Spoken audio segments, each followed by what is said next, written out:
I'll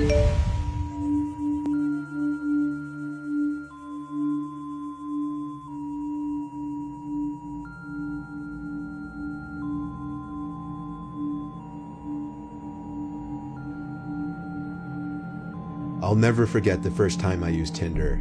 It was 2015 during winter break when everyone was back home from college. I figured since I didn't have a girlfriend and didn't have much going on, why not try the app that everyone was talking about? It was like 8 or 9 p.m. on a Thursday night, which was peak hours in terms of activity for the app. I downloaded the app onto my phone, and it was time to set up my profile. I spent a good 10 minutes browsing through my photo albums and found 4 flattering photos of myself that I thought would catch people's attention. I wasn't really experienced with the whole witty, funny Tinder bio thing that guys are apparently supposed to do, so I just wrote a few things about myself, like that I was 6 feet tall, played hockey at Penn State, and loved to work out. I swiped right for pretty much everyone just to see how many people would right swipe me back. I got through the given 100 likes quicker than I even expected, and didn't get a single match. My self-esteem was now completely in the toilet. I always thought of myself as really good looking, so I didn't understand how nobody could have liked me back. After waiting forever for some kind of notification to come up on my screen, I was considering just deleting the app to save my self-esteem. But finally, a single vibration from my phone, along with the message, "Congratulations, you have a new match," popped up on my phone. Overly excited, I went back into the app and saw that I had matched with the most gorgeous girl I'd seen on the app. She had 4 photos as well, one in a bikini with a friend, one with 2 girls kissing her on either cheek, one with her leaning on a brick wall, and one that appeared to be taken at a college frat party. She was 20 years old, just like me, and she went to Syracuse University. I messaged her just a plain old hey with a smiley face. 10 seconds later, she responded, "Hey cutie." I took a minute to think of something smart to say. Eventually, I wrote something about her sorority and that I had a friend in the same sorority at my school, or something lame like that. She responded really quickly again, this time saying, "OMG, that's so cool," and then a smiley face. I was typing my response when she sent another message, saying, "You're so cute and so close, what are you doing tonight?" At this point I was excited, and thought this app was easier than I thought it would be.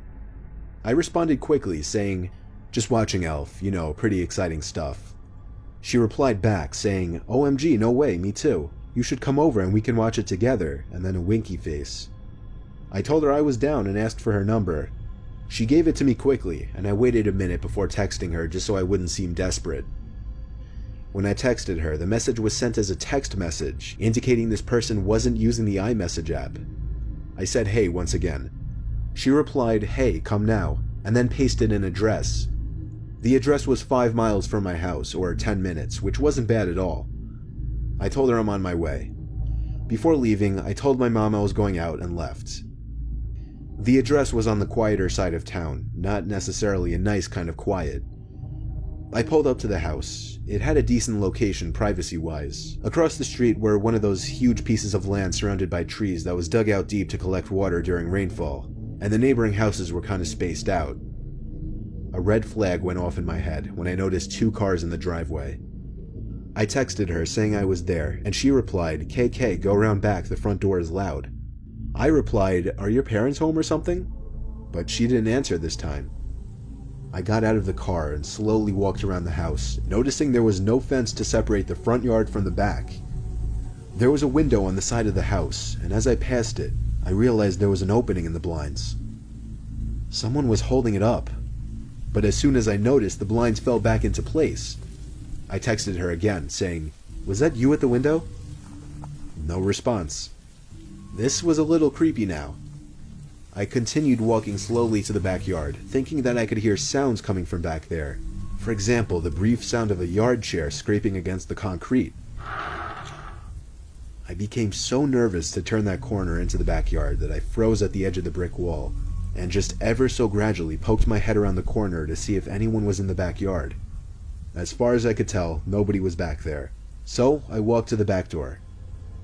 It was a really old sliding glass door, so I could partially see into the house. Another thing I realized just then that raised more red flags: not a single light was on in the house. You know what, I told myself I'd text her one more time, and if she didn't respond, I was out of there. I took out my phone and texted her, saying, "I'm at the back door, where are you?" She responded within 10 seconds, saying, "Come in." I wasn't comfortable entering that house. I decided to call her for the first time, but after entering the number, the screen said "Text Now audio call." Text Now is one of those iPhone apps that allow you to use a fake phone number for calls and texts. That meant this whole time, whoever this was using a fake phone number. However, the most disturbing part of this was when I heard the sound of a ringtone coming from right behind the glass door, as if somebody were leaning against the wall, hiding. And now as I looked more closely into the house, I could see the glow from a phone screen right next to the door, which confirmed that somebody was hiding there. I didn't run. I tried to draw as little attention as possible by simply walking back around the house in the opposite direction I came from to avoid being seen through the door. When I was out of possible view, I ran full speed to my car and drove home. I didn't check my texts until I got back home.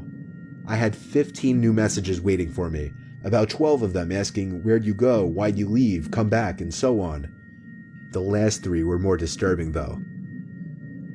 The first of the last 3 messages said, "I'm not actually a 20-year-old girl, but I'm sure you figured that out by now." The next one was, "No laws were broken, LOL, good luck." And the last one was, "I know exactly what you look like and I have your number." I blocked his fake number and went to report and unmatch him on Tinder, but he had already done that. The whole thing was something straight out of a nightmare, but luckily I never got any calls or texts from anyone suspicious, and I was able to forget about it quickly. I've used Tinder a few times since then, but just for fun. I've never actually made an effort to go out and meet anyone from the app ever again.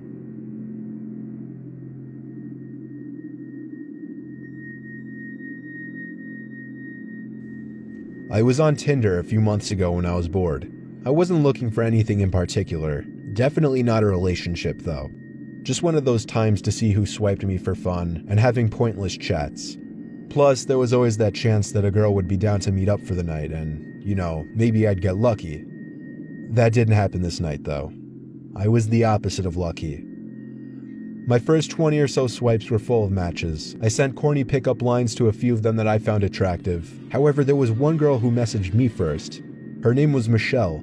She was a 23-year-old blonde. She was a solid 9 out of 10, almost unrealistically attractive. So the fact that she said hey first was pretty intoxicating, and I was a little intoxicated quite literally already. She was close too. And eventually things were going so smoothly that I decided to try and be ballsy and turn the conversation sexual. That went smoothly as well. So I escalated things even more by getting her number, and then texting her to try and set something up that same night. To my surprise and delight, she seemed really willing, but she wanted to meet out somewhere and hang out first before going back to her place. I was fine with that, and so she seemed to take charge and set up a time and place to meet. She said she wanted to hang in a small park by her house first at 10 o'clock. It was a little odd, but I was down. I literally counted the minutes until around 9:45 when I decided it was time to leave. Before leaving, I sent a quick confirmation text and she said she was still down to meet. The drive to this small residential park was maybe 10 minutes, so I got there a little early. I walked over to the swing set, the exact point where she wanted to meet. I didn't want to let her know I was early because I thought that might make me seem needy or anxious, so I waited until exactly 10:02 on the dot to text her saying I was there. This was when she stopped responding. 10:05, 10:10, sitting there waiting with no response. Of course, at first I figured she was driving and couldn't check her phone, but as the minutes passed, that idea started to become less realistic, and the idea that she flaked was becoming more realistic. The playground area was surrounded by trees. In fact, this whole park was very woodsy, and having been a weeknight, nobody was out and about at this time. So honestly, it was kind of creepy sitting in that park alone. The only reason I could see was because of the motion detecting light mounted onto the small bathroom shack. In one direction, the park turned to complete woods for miles, while in the other direction, beyond a few trees, was the neighborhood road. I was sitting on the swing, pushing back and forth in boredom and disappointment. When I froze, the sounds of the squeaky metal swing chains stopped, allowing me to hear something echo out from the little bathroom shack. It sounded like, a typical sound you'd expect to hear from inside one of those bathrooms. Like somebody pressing down on the handle of the paper towel dispenser or something like that. What I'm trying to say, it sounded intentional. meaning someone might have been in there. Now this wouldn't be a completely strange thing, after all it's a public park, only I would have thought that they would lock the bathrooms up at this hour. And who else would actually be in this tiny park at 10:15 on a weeknight? Then I suddenly felt a vibration in my pocket. So excited, I whipped out the phone and saw a new text from Michelle. The text said exactly this: "Hey, just got here. Come into the bathroom. I have a surprise for you." My heart dropped as I read this. I felt butterflies in my stomach. Not like an innocent nervousness, more like a disturbed and freaked out feeling. My thumbs were hovering over the phone as I was conjuring up something to type in response. Then she sent another text saying, "Get off the swing and come here." As I read the text, I looked up to the tiny bathroom building and opened my mouth, almost ready to scream, when I saw half of a person's face peering out from the entrance from one of the bathrooms, leering over to me on the swing. Only for maybe half a second did I actually see a good portion of their face though, because they slowly moved out of sight. To be honest, in the heat of the moment, I couldn't even tell if it was a male or female, but I knew something bad was going on, and I knew I was disturbed as hell by this situation. So I got off the swing quietly and tiptoed away from the playground. When I was far enough away, I ran for it back to my car. That run back to my car itself was one of the most horrific experiences of my life, because I had the constant fear of somebody chasing me in the back of my mind. As soon as I locked my car, I was able to pause for a breather. But up until that point, nothing compared to the gut-wrenching fear that I felt when I took one last look into the park and saw a grown man emerge from the trees running towards my car. I turned the key in the ignition and practically threw the car in drive before it was even fully started. When I was halfway down the road and looked back, there was nobody in the street. When I pulled into my driveway, I sat there for 10 minutes, thinking and reflecting. I felt like I had become a changed person at that moment, like I knew what it truly felt like to appreciate life after having my life threatened. I deleted my Tinder account and then deleted the app. I didn't tell any of my family members besides my older brother. I've had a girlfriend for the past 2 months, so luckily, I don't even have to think about using that app anymore.